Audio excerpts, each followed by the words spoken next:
yung kanilang campaign manager na si Tommy Chanco, don't worry, hanggang hindi pa naman daw na sisira, hindi pa nagigiba ang alyansa na binuo ng Partido Federal ng Pilipinas.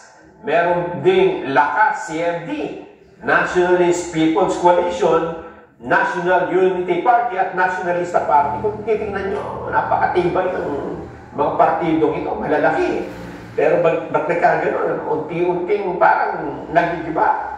Pero ang sabi ni Tommy Chanco, ay hindi tama yan. Hindi natitinag ang alyansa at nananatiling nagkakaisa habang patuloy na nakakakuha mga kandidato nito ng malawakan at lumalagong suporta. Ang bawat endorsement daw po na nakukuha ng bawat isa sa mga kandidato ng alyansa ay patunay lang ng pagsuporta sa bagong Pilipinas na sinusulong ng Pangulong Marcos. Sabi pa ni Chanco, ang iba pang pambato ng alyansa ay may mabuting hangarin para kay Senador Amy sa nanalapit na halalan.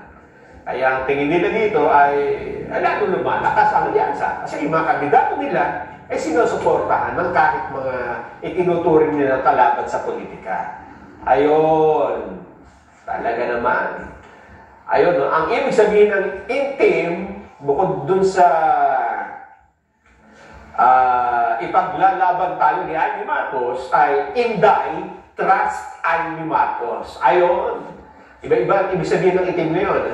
At huwag din kayo maniniwala na kapag kayo nakasalubong ng itim na pusa ay malas. Ay, hindi ko totoo yun.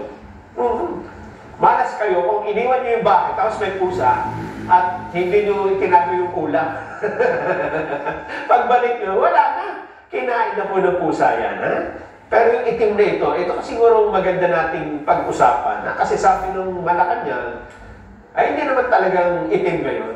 Madilim, hindi. Noon yan, nung araw, ngayon ay unti-unti na nating pinapasila yung liwanag. Ang pagbubukang liwayway. Di ba? Ang liwanag, ay talagang ano yan, pagka hinihintay mo, hindi liwanag kagad. Magsisimula yan ng madilim. Yes.